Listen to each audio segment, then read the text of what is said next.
I discovered my husband right there in our living room, tangled up with my son's fiancée just hours before the ceremony. I was on the verge of storming in to face him, but then something caught my eye in the corridor, halting me in my tracks. It turned out to be my son, Elijah. His expression was frozen, unreadable. He glanced my way and murmured, "Mom, I'm already aware, and it's even more heartbreaking than you can imagine. Hey, folks, thanks so much for tuning in with me right now. Before diving into my tale, I'd really appreciate hearing where you're connecting from. What city are you in? Drop it in the comments if you like. All right, let's get you wrapped up in this narrative." The day of my son's big event started early for me. I roused myself at 5 a.m., wide awake and restless. I chalked it up to typical pre-wedding anxiety, the sort every parent experiences on a milestone like this. Here I was, planted in my home office, gazing blankly at financial sheets glowing on my monitor. I manage a modest accounting business out of the house. Nothing flashy, but it stretched to fund Elijah's university years and fill in the gaps that Franklin's paycheck couldn't quite cover. The figures swam before my eyes, meaningless. My thoughts wandered far from there. Beyond the windows, dawn hadn't broken yet. Everything hushed and shadowy. Yet I could vividly envision the setup brewing on our property's terrace in Atlanta, Georgia, come midday. Rows of pristine white seats lined up neatly across the grass. I'd devoted the whole season to grooming the floral arch Franklin had erected, draping it with rose vines I'd coaxed from mere sprouts. I'd personally inspected the fairy lights a trio of times, ensuring everyone shone brightly without fail. It all needed to be flawless. After all, our Elijah merited nothing less than an ideal celebration. 2.5 decades wed to Franklin, plus 2 decades and 3 years nurturing Elijah. I'd poured my whole existence into building this household. I'd been the reliable anchor, the organizer, the keeper of schedules for checkups and special dates, the one ensuring payments hit on deadline. Franklin brought the charisma, the spark at gatherings, the guy who won over crowds. I formed the solid base he relied on, and for years that role satisfied me. Lately, though, an unease had crept in. A quiet rift had formed in our connection. It showed in how conversations halted when I entered a space, or how he'd angle his cell away from my view. If I probed about any issues, he'd brush it aside with a chuckle. "Just office stuff, dear," he'd claim. "A major career boost in the works." I opted to trust his words. What choice did I have? You can't discard a quarter-century of shared life on mere intuition alone. The office door's soft latch pulled me from my reverie. There stood Elijah in his sleepwear, clutching a steaming cup of joe. He appeared drained, shadows rimming his eyes. Even as an adult, he carried my no-nonsense streak alongside his dad's striking looks. "Mom, you've been at it since the crack of dawn," he noted. "The ceremony's not till 4. "I only want your special moment to go off without a hitch, son," I replied, forcing a bright grin while shutting down my machine. "Dad's out cold upstairs. He headed out at first light," Elijah mentioned, his tone carrying an odd edge. He approached and perched on the desk's corner, seeming almost boyish again. He brought up grabbing a present for Madison's folks, the Ellingtons. I knit my brows. That was news to me. "Mom," he ventured, pausing, "mind if I run something by you?" I swiveled my seat toward him. Bathed in the stark glow from my lamp, his concern stood out plainly. "What's troubling you, dear?" He inhaled sharply. "Do you believe Madison truly cares for me?" That query struck like a blow to the stomach. Oh, Madison, his betrothed, driven, stunning, an up-and-coming designer from a prosperous, established clan with deep ties. Outwardly, she embodied the ideal match we'd envisioned for Elijah. Still, I'd harbored reservations myself. I'd observed her gaze wandering off when he shared his interests, or how she'd sneak peeks at her device amid our meals together. "What prompts that thought, love? This is your wedding morning." "Yeah, and it could be pre-ceremony nerves talking," he muttered, fixated on his brew. But at times, her stare feels like it passes straight over me, as if I'm merely an item to tick off en route to her dream existence. He halted, Plus, she's been hanging around Dad a ton recently. They chat endlessly about money matters, portfolios. She claims he's guiding her career. I longed to voice the observations I'd gathered too. The way Franklin's attention trailed Madison across spaces, how he'd invent reasons to assist with her wrap or top off her glass, how he nailed her coffee prefs, 2 sugars, dash of cream, effortlessly. Rather, I extended my hand and gripped his. Pre-wedding butterflies are common, honey. Tying the knot is life's grandest leap. This goes beyond butterflies, Mom, he uttered, voice cracking. At last he met my eyes, brimming with an anguish that chilled me. I suspect she's fallen for another. I went rigid, a chill surging through my veins. What leads you to believe that? Small clues, he breathed. How she brightens at Dad's ringtone, the priority she gives him in conversations when she visits. Yesterday I caught them out in the yard, just chatting, and the manner in which he gazed at her. It wasn't the sort of look a father-in-law ought to give his son's intended bride. A wave of heat crept up my throat. I willed my tone to remain even. Elijah, that's quite a grave claim. I realize that, he replied with a shrug, and I truly wish I'm mistaken. Lord, I really hope I'm off base. Before I could respond, the door swung open once more. In walked Franklin. He was already attired in a flawless button-down and tailored trousers, appearing as pristine as ever. Well, if it isn't my 2 most cherished folks, he declared, his grin failing to light up his eyes. He appeared taken aback to find Elijah present. Major occasion ahead, my boy. Time to prep yourself. Sha, he shifted his focus to me. As for you, Simone, you'll exhaust yourself at this rate. Madison just rang. She's due here about 10 on to go over a few final tweaks to the seating arrangement. I observed Elijah's features harden. What kind of tweaks? He inquired.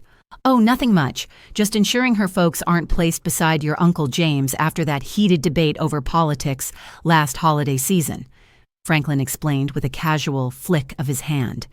You understand how important her relatives are. Better to hash it out one-on-one, given the sensitive topics and such. Naturally, Elijah responded tonelessly. We wouldn't want unsuitable folks ending up side by side. The atmosphere in the room hung heavy, almost suffocating. I studied my spouse and my child, and in the depths of my being, I recognized that Elijah's instincts were spot on. Something was profoundly, devastatingly amiss. Once Franklin and Elijah had departed my study, an icy terror gripped me. I was slated for a concluding discussion with the catering team at 10:30, something I'd orchestrated over the past several weeks. With shaky fingers, I reached for the receiver and dialed them up. I claimed a sudden family crisis required postponing. It was fabrication. In reality, I'd emptied my schedule for the morning entirely. Elijah's remarks clung to me relentlessly, as did the sickening unease stirred by Franklin's contrived joviality.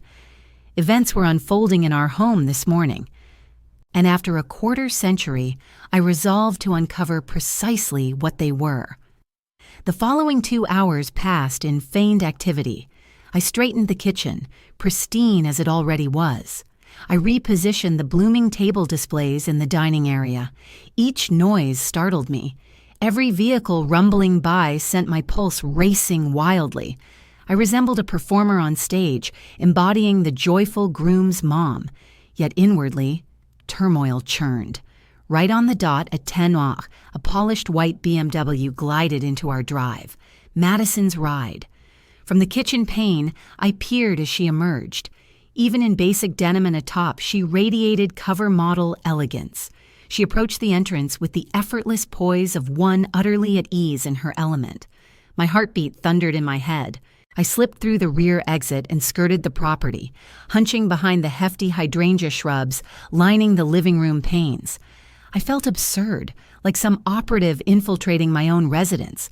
But the compulsion to uncover the truth, to validate or banish my suspicions, overpowered everything. Peering through the expansive bow window, I spotted them. Franklin had welcomed her inside, and they lingered near the hearth, our annual Christmas photo spot. He was serving her a beverage. Their dialogue escaped me, but their postures screamed volumes. They were positioned intimately, far too intimately. His palm settled at the base of her spine. It seemed offhand, something dismissible, yet it hovered a beat beyond necessity. I balled my fingers tightly, nails biting into flesh. For 25 years, we'd crafted our existence within these walls. We'd shared bedtime tales with Elijah right on that couch. We'd thrown innumerable gatherings in that space. And here was my partner, tenderly touching another female, my boy's betrothed, on the very day of their union. I nearly rose to charge indoors like a tempest, to challenge them in the instant. The fallout be damned, the ceremony irrelevant. All that mattered was the searing treachery unfolding before me. But then a flicker caught my eye in the upper corridor, a silhouette in the window's gleam. I peered sharper. Elijah. Poised at the stairs' summit, concealed in dimness, observing them as well. The image of him, frozen and shattered, halted me abruptly. This agony wasn't mine alone. It pierced him too. Below, the situation intensified. Madison's fingers now pressed against Franklin's torso. She inclined toward him, chin lifted, a smirk curving her mouth. She murmured something. He chuckled. It was a tone absent from his voice for ages, effortless, sincere, joyful, reminiscent of our early days when the world brimmed with promise. In that instant, my husband morphed into a stranger, vibrant in a manner he hadn't been with me for endless years. Then his fingers threaded through her locks and their lips met. No fleeting brush, a profound, fervent embrace, straight from the silver screen. My sight blurred crimson. A thunderous surge echoed in my skull. I lurched a pace nearer the dwelling, poised to erupt. I wrenched the door nearly off its frame, poised to unleash a torrent of screams until my breath ran dry. Suddenly, a firm grasp seized my wrist. I whirled about, pulse surging up my neck. There stood Elijah. He'd quietly exited the home and tracked me down. His complexion was ghostly, drained of color, yet his gaze held an icy, unyielding resolve, unlike anything I'd witnessed in him. "Mom, hold off," he murmured, his tone taut. "Not now, Elijah. This is—" The phrase caught in my throat. I simply couldn't utter it. "I get what it is," he replied. His words remained even, despite the visible quiver in his fingers. "Mom, I've been aware for weeks. Weeks." The final word escaped as a choked hush. I gazed at my child, the young man I'd nurtured, now regarding me with the weary wisdom of someone burdened by far too many secrets. We remained huddled amid the hydrangeas. Those vibrant blooms I'd once cherished had transformed into a shield against our household's unraveling. Within, my spouse and Elijah's intended had shifted from the hearth to the couch. The sight was unbearable. I refused to accept it initially. Elijah murmured softly, urgency threading his words. I kept rationalizing their behavior. He's merely being gracious. She's anxious about fitting into the clan. But the signs persisted. The prolonged glances, the secluded chats, the spark in her eyes at his approach. He paused, amending his slip. It stung as a cruel echo of the bond we'd lost. She ought to have gained a maternal guide, not a competitor. "I mean, Madison, why keep it from me?" I demanded, my voice quivering with stunned fury and an odd, shielding wrath. "You didn't need to shoulder this by yourself." "I required evidence," he explained, jaw tight. Then he met my eyes, far more seasoned than his 23 years suggested, and I aimed to let them ensnare themselves. He retrieved his device. His fingers trembled faintly as he activated it.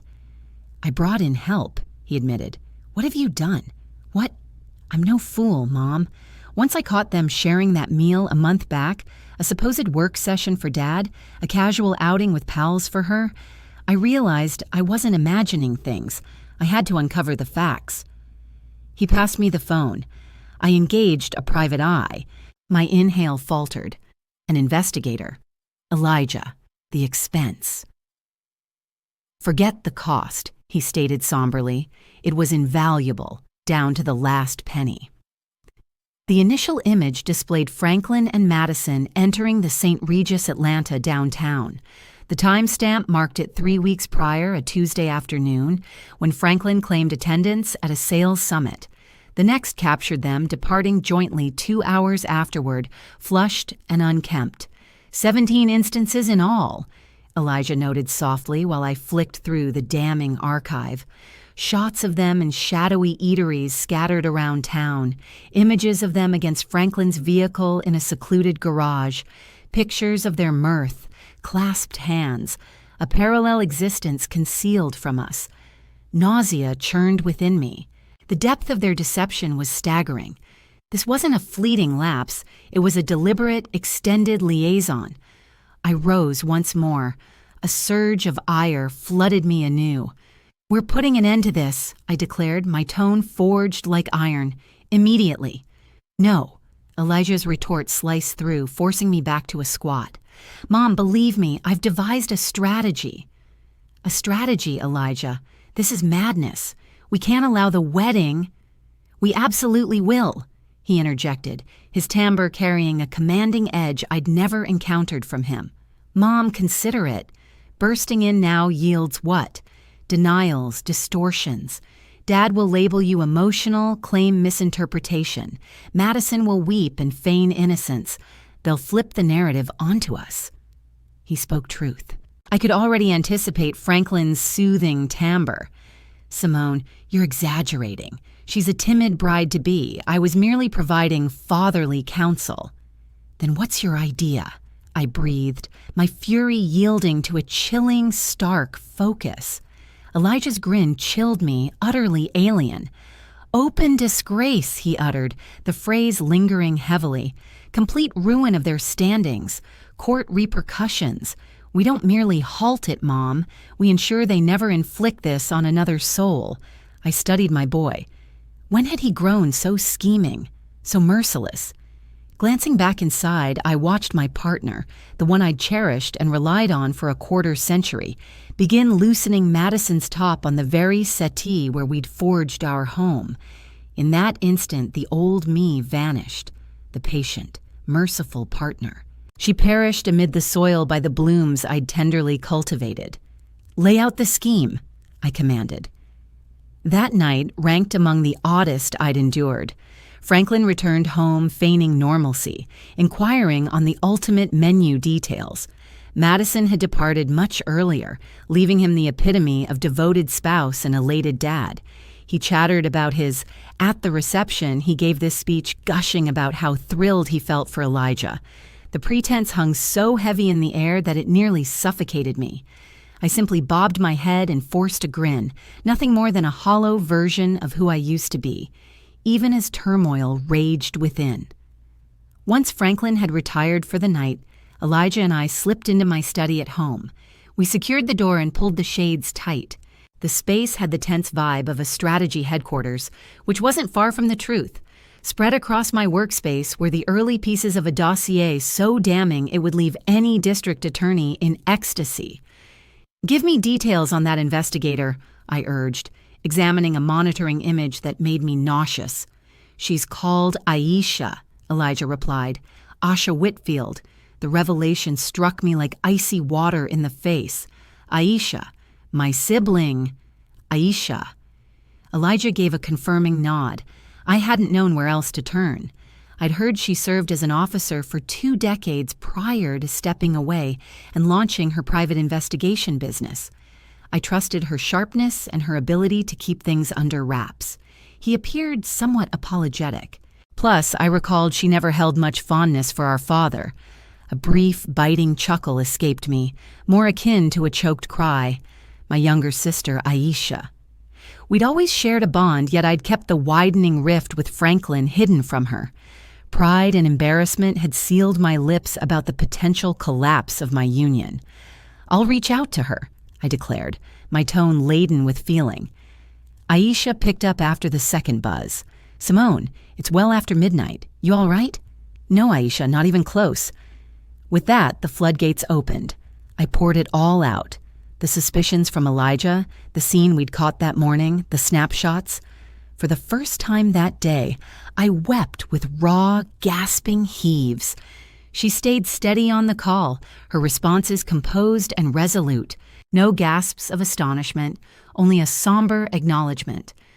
"Doesn't shock me, Simone," she murmured once I'd wrapped up.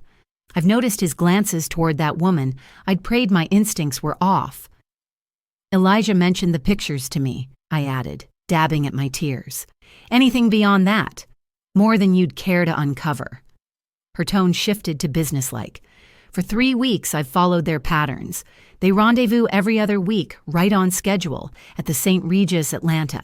He settles everything with bills, no traces. They dine at upscale spots he wouldn't dream of sharing with you.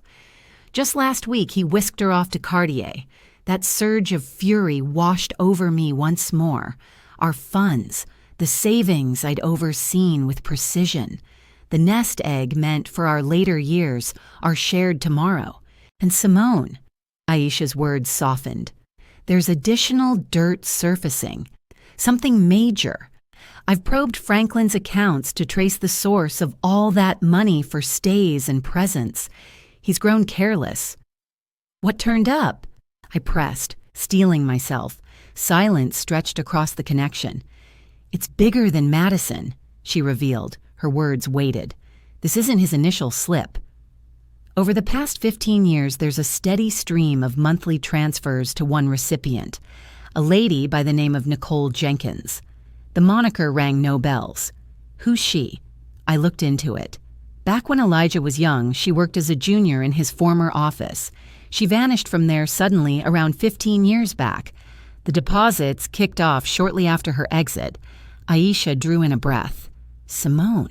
She's raising a daughter, 15 years old, called Zoe. I pulled records. No father named on the documents, but I'd stake my credentials that Franklin's the dad. The receiver grew leaden in my grip. Air escaped me. Another child, a whole hidden offspring, a decade and a half of deceit, a parallel existence.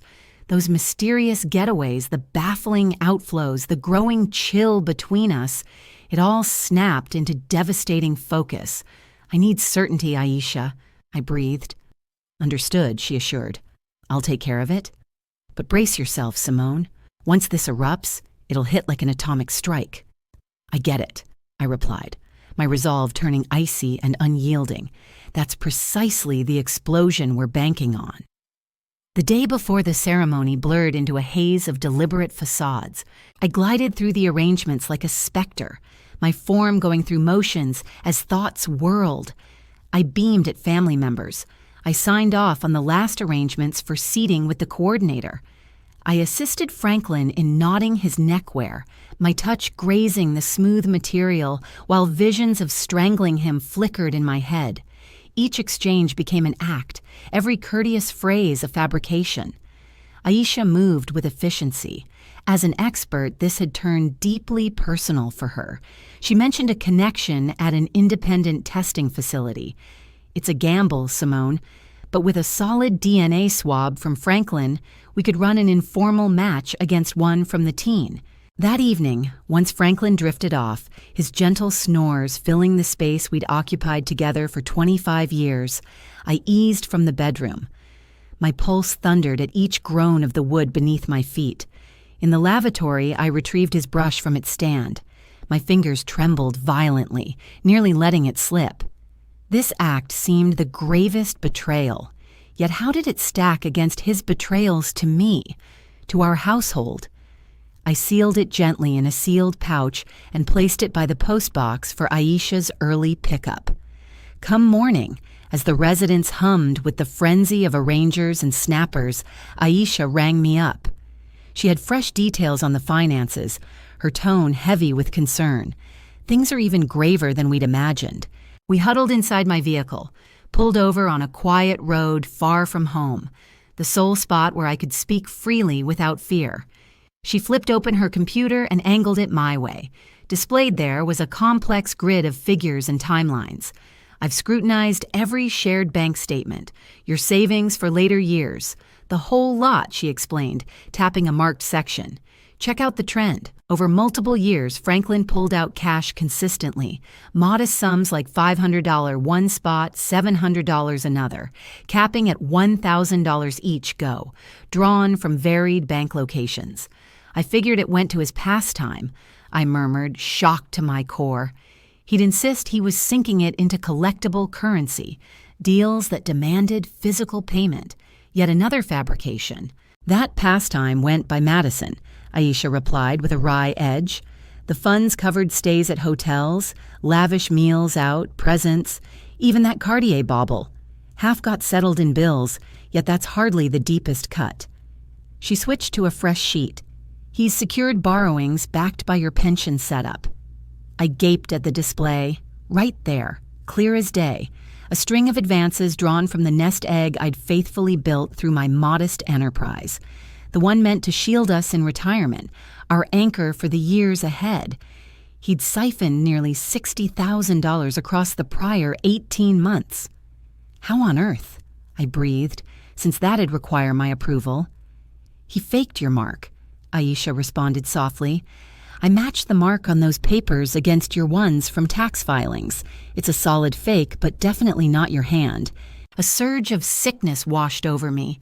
This surpassed mere dishonesty. It was outright larceny. He wasn't only shattering my spirit, he was methodically eroding our tomorrow bit by bit to bankroll his tawdry romance. He was stripping away the education savings we'd amassed, the shared existence we'd planned. He was wagering my whole tomorrow. And what of Madison? I inquired, my words faint.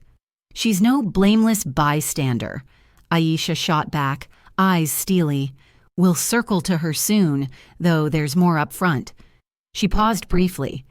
Then she passed over a thick craft folder. The initial genetic test outcomes arrived today. My fingers trembled as I unsealed it. I skimmed the lines. The technical terms swam before my eyes until the final verdict leaped out below. Likelihood of fatherhood, 99%. I fixed on those phrases until they seared into my mind. Zoe Jenkins was Franklin's child. 15 years, a decade and a half of devotion, faith, crafting a world alongside him, all while he concealed another child, another household lurking unseen. I leaned my brow against the dash. The chilled hide soothed my feverish skin.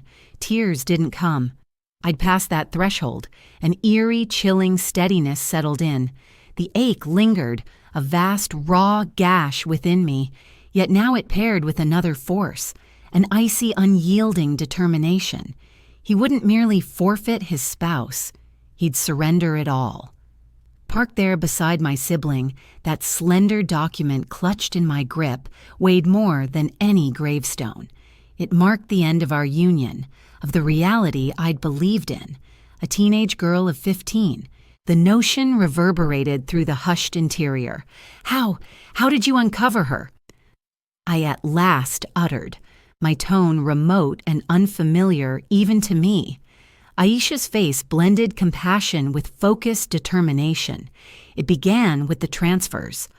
Once I pinpointed Nicole Jenkins' identity, tracking her proved simple. She resides merely 2 communities distant. Simone, roughly 20 miles off, 20 miles. For 15 years, he'd sustained a covert existence, a brief commute from us. How often had he claimed overtime at the office? How many corporate suppers had he claimed? How many outings for golf on weekends? My thoughts whirled as I replayed a lifetime of alibis and deceptions, each now laced with dark intent. I drove past their place early yesterday, Aisha went on, her words gentle. I pretended to be surveying for consumer insights. Nicole answered, and trailing her stood the teen, Zoe, Simone. She mirrors him exactly. Those deep, sharp gazes that captivated me long ago. That identical grin. No mistaking her. I pictured the scene. A pure-hearted youth caught in this mess, bearing my partner's very features. A sibling my boy Elijah had no inkling of.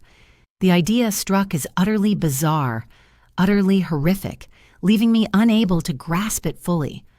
Our kin wasn't merely fractured.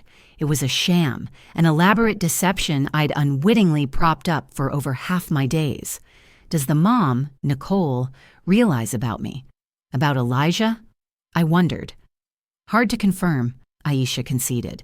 But given her setup, a decent home, solid neighborhood schools, sans any high-profile job, it's evident Franklin covers her main expenses. She has ample motive to stay silent. He wasn't simply covering upkeep for the kid, Simone.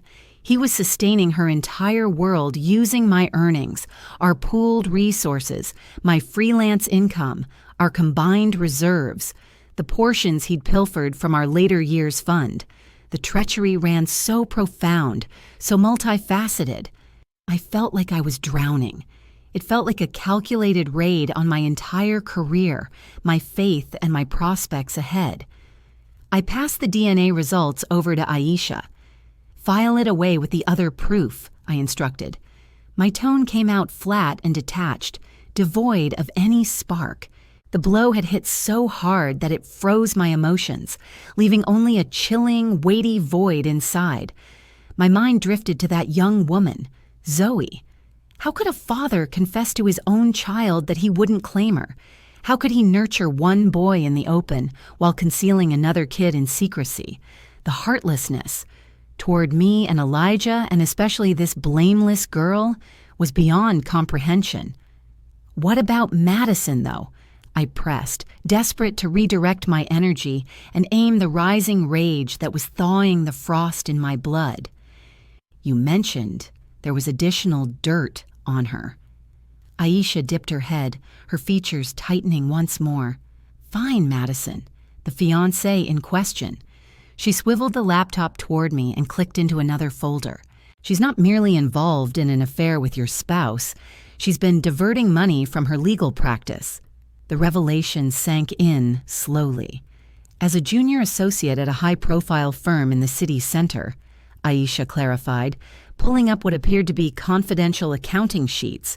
She's been padding reimbursements, fabricating bills for imaginary experts, and funneling the cash into a personal banking setup. The sums aren't massive per instance, but they're consistent. Over the past 12 months, she's pocketed more than $200,000. I drew in a sharp breath. $200,000. Plus, I can link portions of it straight to presents for Franklin, Aisha added, highlighting a wire transfer and then a card receipt detailing the acquisition of a $1,000 timepiece. She was pilfering from her colleagues to lavish her paramour, who was pilfering from his partner to indulge her in return.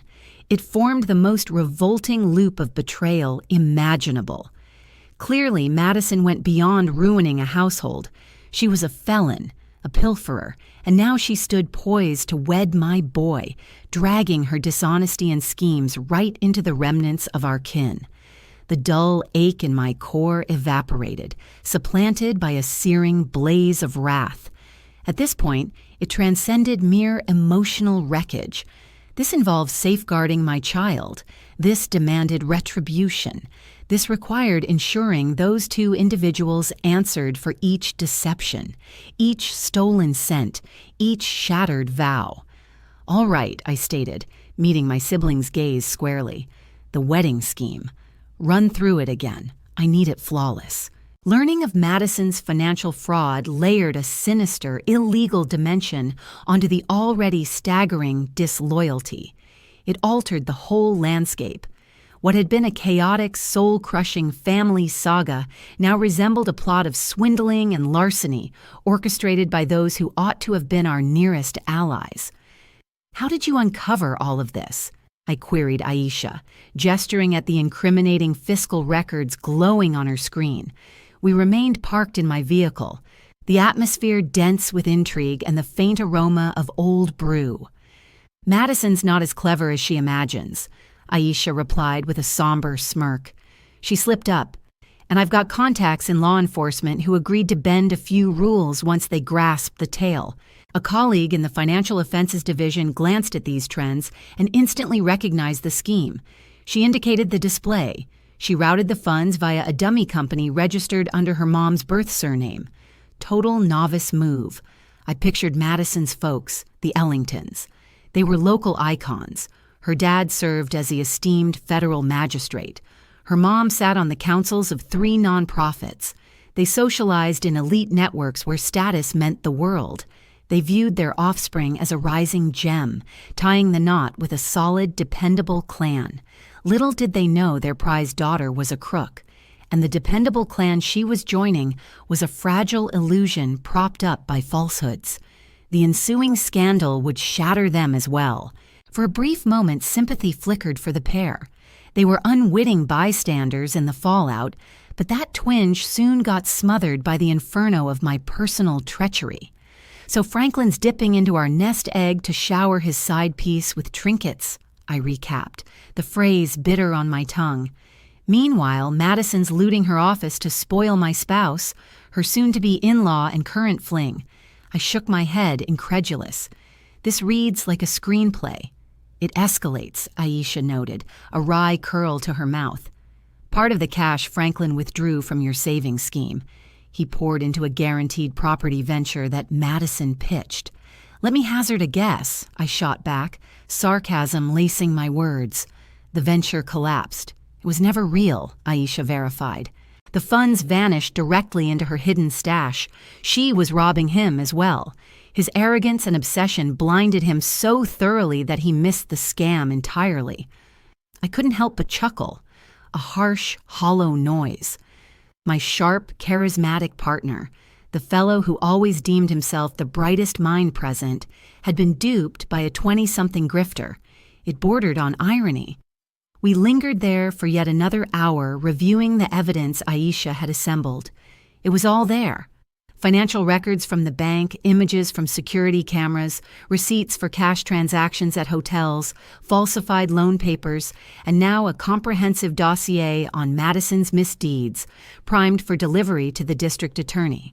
Naturally, the DNA results, too, the undeniable evidence that sealed a decade and a half of betrayal. I gazed at the folder, its tidy labels and orderly sheets symbolizing the total unraveling of my existence. A quarter-century of wedlock condensed into a pile of damning papers on the seat beside me in the vehicle. Abruptly, a surge of fatigue overwhelmed me, so profound it seemed like an actual burden compressing my ribcage. Aisha, are we capable of this? I murmured. Can we truly face 300 guests and inflict this on our loved ones? Aisha extended her hand to touch my forearm. Her hold was steady and comforting. Simone, hear me out, she replied, her tone grave. What choice remains? If you challenge them privately, they'll fabricate stories. They'll twist your perceptions. They'll alienate Elijah from you. They'll refute everything until you doubt your own sanity. I've witnessed it countless times. She spoke the truth. I recognized it fully. Franklin excelled at deception. He could talk his way free from any bind. In this approach, she went on, there's no way out, no space for falsehoods, just the facts laid bare before all those they've sought to dazzle. This goes beyond vengeance, Simone. It's about repercussions. Madison must confront prison. Franklin needs to answer for more than the infidelity, for the monetary deception he perpetrated on you. Only this ensures the deceptions end for good. I inhaled deeply, the car's musty atmosphere filling my chest. My mind turned to Elijah, his ashen yet resolute expression. I recalled Zoe, the child I hadn't known existed. I reflected on the 25 years devoted to a partner who deceived me from day one. You're correct, I stated, my tone steady and resolute once more. It's our sole path forward. I turned the key in the ignition. Let's head out. A wedding awaits our preparations. The closing moments leading to the ceremony felt like the oddest in my experience. Returning home, I slipped back into the guise of the serene, joyful groom's mother. A peculiar detachment enveloped me, as though I were observing a film version of my reality. I watched myself chuckling with relatives, praising my sister-in-law's gown, and confirming to the event planner that all was splendid. Within, I simmered with strain and sorrow, yet outwardly, I embodied parental satisfaction. Franklin thrived amid it, mingling with the initial arrivals, basking in well wishes with a broad, assured grin. He drew me apart briefly, his arm encircling my side. "You appear stunning, Simone," he whispered softly near my ear. "What a flawless occasion, isn't it?" I met his gaze, the eyes of the man I'd cherished for over half my lifetime, and sensed only a chilling, barren void. I returned the smile. Flawless indeed. My boy Elijah mirrored my strained poise. He welcomed his companions, snapped pictures alongside his attendants, and fulfilled his duties flawlessly. Yet whenever our glances connected amid the bustling garden, I detected the identical iron determination in his stare. We shared this burden. We stood as warriors poised for the command to advance. The strategy was straightforward, and Aisha had drilled it into us until it was second nature. She'd shown up ahead of time, posing as part of the serving team. Her expert recording gear was concealed amid the everyday items. She'd linked her computer to the oversized display we'd hired, ostensibly for a nostalgic montage of Elijah's childhood snapshots. Suspicion fell on no one. A compact controller rested in her pocket. At the crucial instant, a mere press would suffice. My part was set as well. I'd finalized the dissolution documents with my lawyer 7 days earlier, a detail hidden even from Elijah. Sealed and authenticated, they waited in an envelope inside my handbag. Additionally, a USB contained duplicates of every item Aisha had compiled. Regardless of the outcome, my union would conclude formally that day. Retreat was impossible. This wasn't merely a showdown. It marked the dawn of my new chapter. At 4:05, I settled into the prime seating. The musicians struck up their melody, and the bridal entourage proceeded down the path. Franklin took the spot next to me, clasping my fingers with seeming warmth. A shiver of disgust coursed through me, though I compelled myself to remain still. Madison emerged at the aisle's far end, ethereal in her ivory attire. She glowed with allure and grace, yet rang entirely false. She beamed at the assembly. Then her sight locked on Franklin up front. In that fleeting moment, an exchange flickered between them, a glance of mutual confidences, of victorious scheming. They believed victory was theirs. They imagined mere heartbeats separated them from securing their ideal, illusory tomorrow. Elijah positioned himself at the sanctuary, his features a blank slate. As Madison stepped up beside him, he clasped her hand firmly. His face remained utterly composed. He gazed over the assembly, his gaze sweeping across the attendees until it met mine. He offered a subtle, barely noticeable inclination of his head. The moment had arrived. The officiant launched into the ritual with the standard phrases on affection, dedication, and loyalty. The sarcasm hung so heavily in the air it felt almost oppressive. I questioned whether Franklin and Madison were paying any attention at all, or if their minds were already drifting to their upcoming hidden tryst. The proceedings pressed on.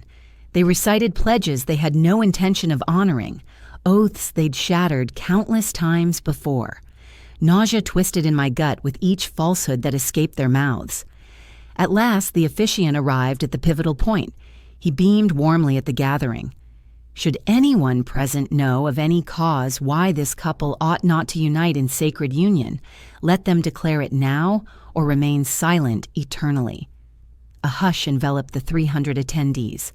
This was it. My pulse pounded fiercely in my chest, threatening to burst free. I sensed the weight of every stare directed our way. Drawing in a deep, measured inhale, I rose to my feet.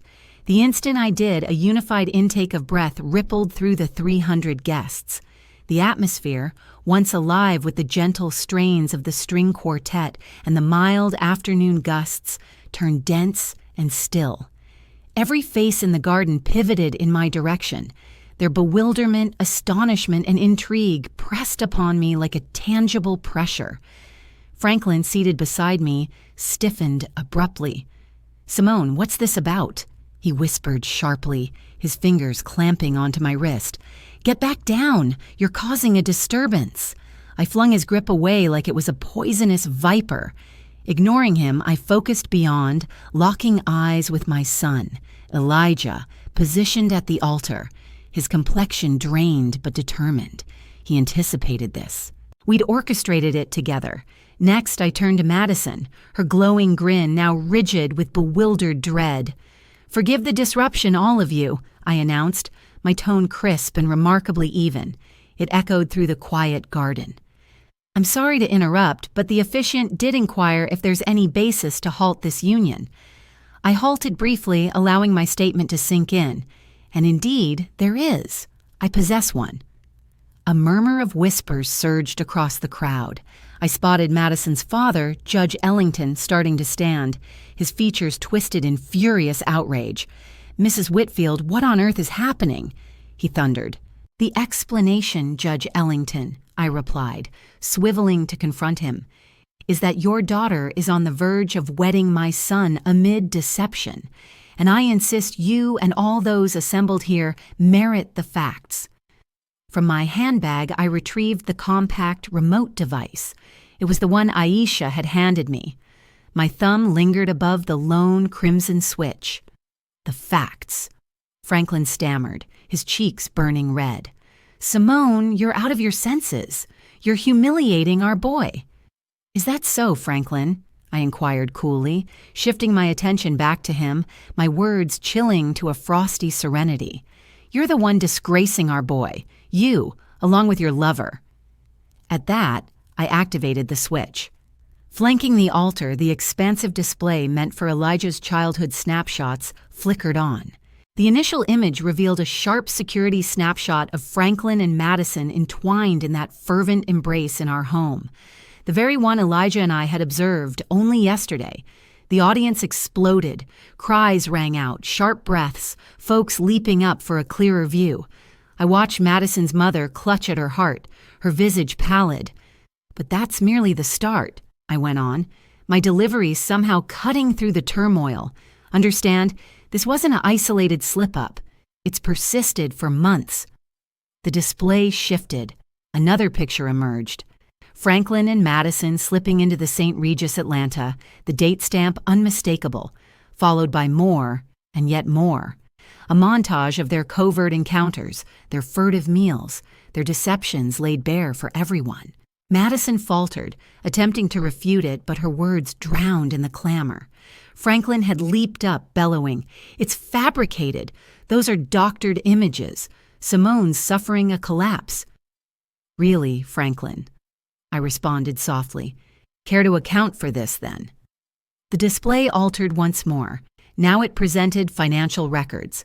With a magnified shot, I highlighted the dubious cash disbursements, the falsified endorsements on the retirement loan papers. A Cartier invoice for a $15,000 necklace appeared, trailed by a snapshot of Madison donning that identical piece at her bridal celebration. The hubbub from the group started to fade, giving way to a dazed, appalled quiet. This transcended mere infidelity now. It delved into something more sinister. "My spouse has been deliberately siphoning from our household's nest egg to support his liaison," I declared, "and his intended bride, the lady set to wed my son, hasn't been idle either." The following projection unveiled proof of Madison's pilfering from her legal practice, the phony bills, the diverted funds. I noticed her colleagues in the fourth row. Their expressions morphed from bewilderment to unbridled rage. And that's when I landed the ultimate crushing strike. "Yet the real kicker," I announced, my tone chilling to a freeze. "The core of the deception that's shaped my entire marriage isn't even tied to Madison. The DNA report dominated the display. The phrase probability of paternity, 999%, loomed large in bold type. Underneath sat an image of a lovely, beaming 15-year-old girl. "Meet Zoe Jenkins," I declared, my words quivering with 15 years of bottled-up anguish. "She's Franklin's child, one he's concealed from both me and his son throughout her whole existence." The hush that ensued was total. 300 guests gawked at proof of a treachery so total, so ruinous that it silenced even the sharpest rumor mongers. Amid that flawless, awful quiet, I observed the life I'd built over 25 years crumble into ashes. The quiet shattered with one piercing cry. It escaped Madison, who stumbled forward, her complexion ashen against the pristine fabric of her bridal gown. Moments later, she crumpled to the earth in a tangle of tulle and broken illusions. That lone wail shattered the trance. The venue exploded into pandemonium. Guests shouted, gestured wildly, and whipped out devices to film the catastrophe. Madison's mom dashed to her crumpled child, while her dad, the esteemed judge, remained rooted, his features etched with incredulity and profound shame. Franklin stood paralyzed briefly, his countenance a whirlwind of fury, dread, and escalating terror. His gaze darted from the projection to me, then to the dumbfounded looks of his acquaintances and peers. He was cornered. No fabrications or slick excuses could extricate him now. His meticulously built facade had been exposed and destroyed beyond repair in front of everyone. In that instant, he resorted to the sole option for a spineless man. He fled. He dashed off, forcing through the dazed assembly, toppling a serving tray of flutes as he desperately headed for the lot. He was essentially attempting to escape the wreckage of his personal downfall. But Aisha lay in wait. My sibling, clad in her server outfit, emerged from the shadow of a massive oak on the edge of our land. Though small in stature, she advanced with the poise of a veteran cop. As Franklin barreled by, she extended her leg. It was a flawless takedown. He tumbled forcefully, crashing onto the pristine grass and skidding several paces in his costly tuxedo. "Off in a hurry, Franklin," Aisha inquired nonchalantly, sauntering to where he sprawled, breathless and disheveled. By that point, Elijah had abandoned the ceremony spot and joined me. He wrapped a steady arm around my shoulders. Madison, propped up by her weeping parent, was upright again and jabbed a trembling digit my way. "This is all you're doing," she screamed, her pitch laced with mania. "You orchestrated everything to destroy me." "Not at all, Madison," Elijah replied, his delivery steady and frosty, slicing through her frenzy. "You wrecked your own future. You and him." He nodded toward his dad, now being assisted to his feet by Aisha. "Release me," Franklin insisted, yanking against my sister's unyielding hold. "Not happening, Frankie," Aisha retorted, deploying a boyhood moniker that made him wince. "You know, I'm a certified private detective, and I've got grounds to suspect you've pulled off several crimes, like monetary deception. But relax, that's not our focus today." She glanced back. "My concern is with her." Two officers in uniform strode steadily through the yielding throng. They weren't pursuing Franklin's financial misdeeds. That's for my attorney to pursue in court. No, their target was Madison. "Madison Ellington," one cop inquired, his manner subdued yet commanding. Madison's eyes bulged in fear. "No," she murmured. "You're being detained for alleged theft and electronic fraud," the officer went on while his colleague secured her wrists and softly fastened the restraints.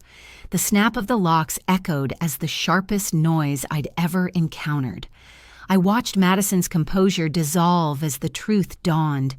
This went far beyond embarrassment. It wasn't merely a scrapped ceremony. This was tangible. Actual repercussions loomed.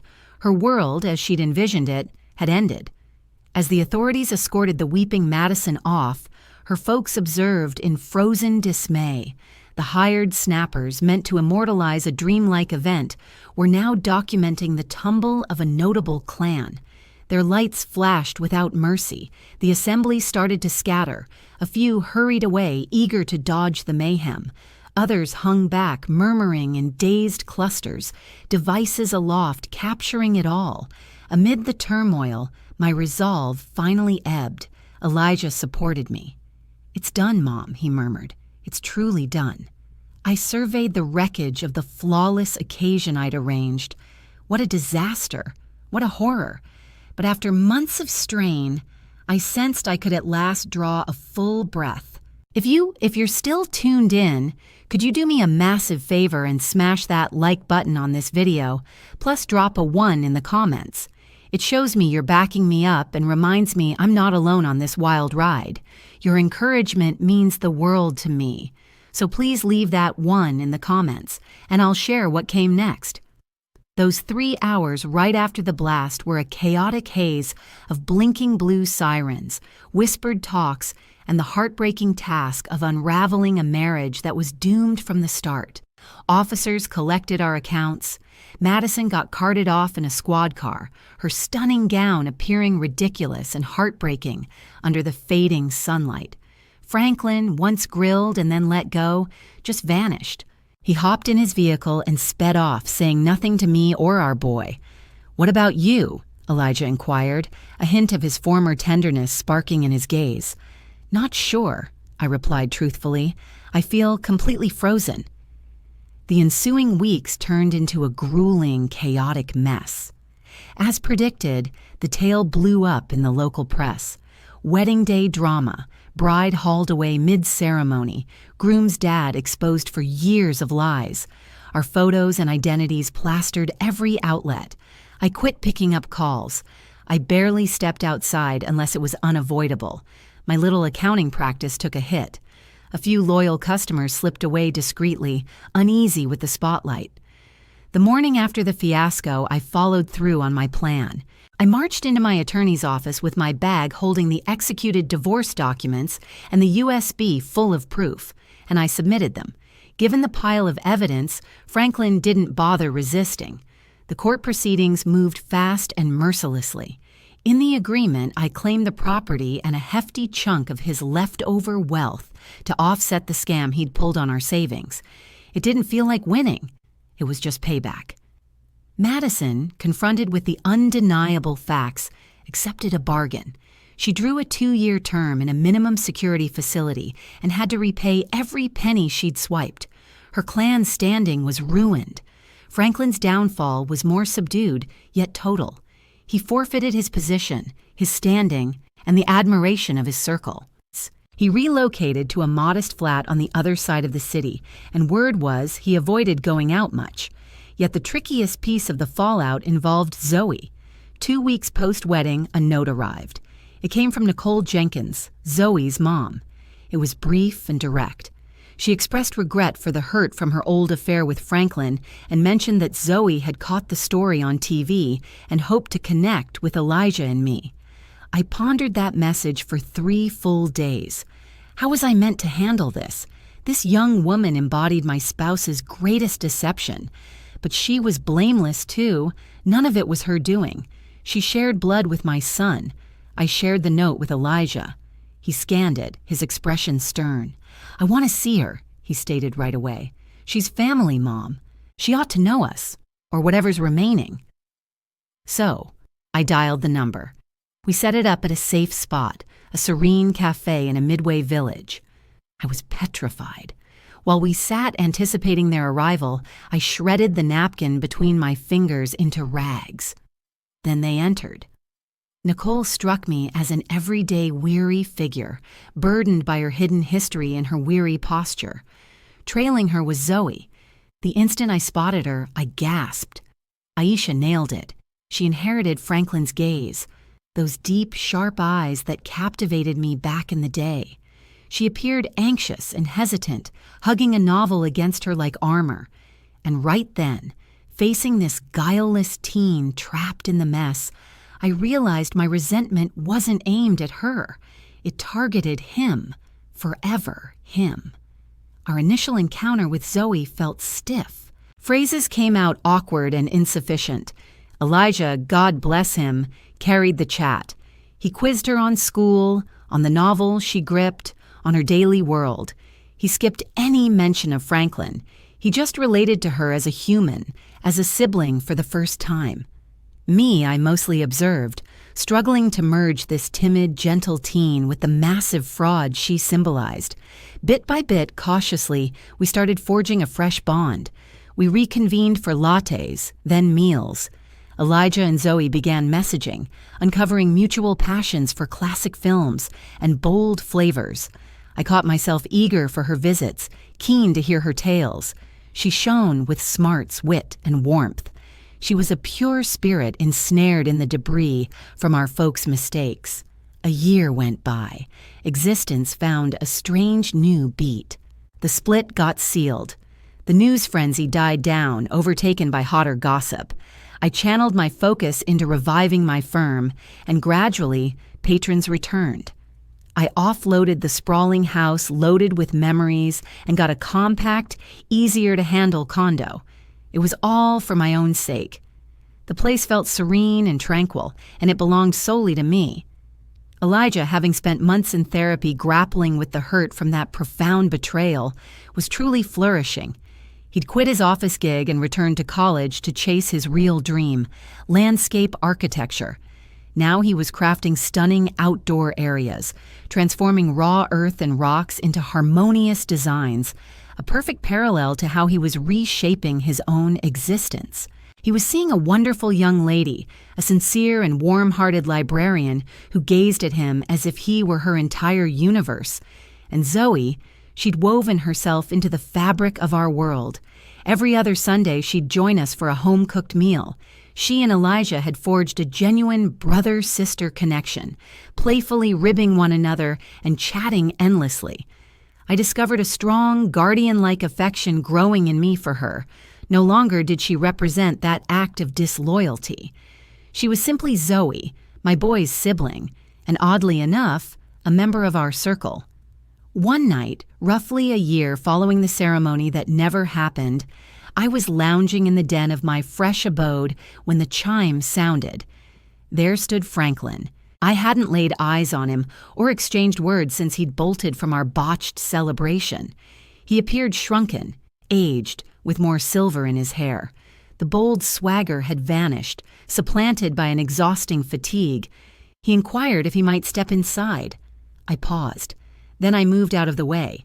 He shared that he was attending sessions with a therapist. He explained he was delving into the reasons behind his past actions. He expressed remorse. He conveyed deep regret for the falsehoods, the treachery, the suffering he'd inflicted on me, Elijah, and Zoe alike.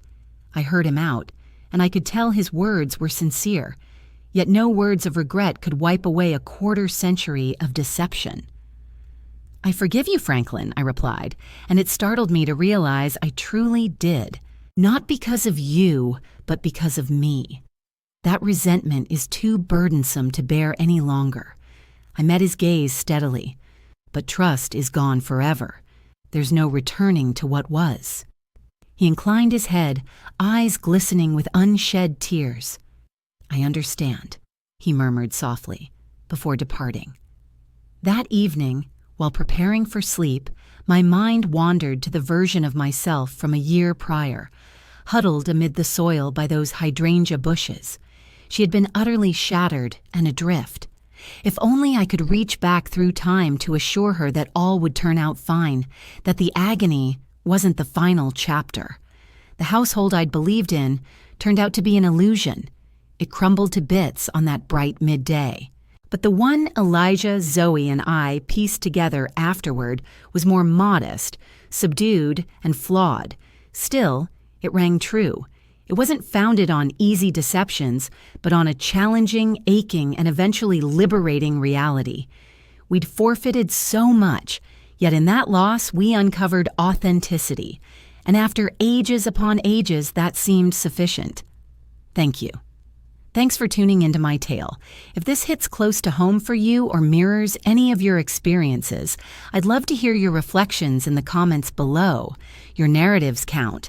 And if more stories like this appeal to you, give this a thumbs up and hit subscribe for updates from the channel. Take good care of yourselves and catch you soon.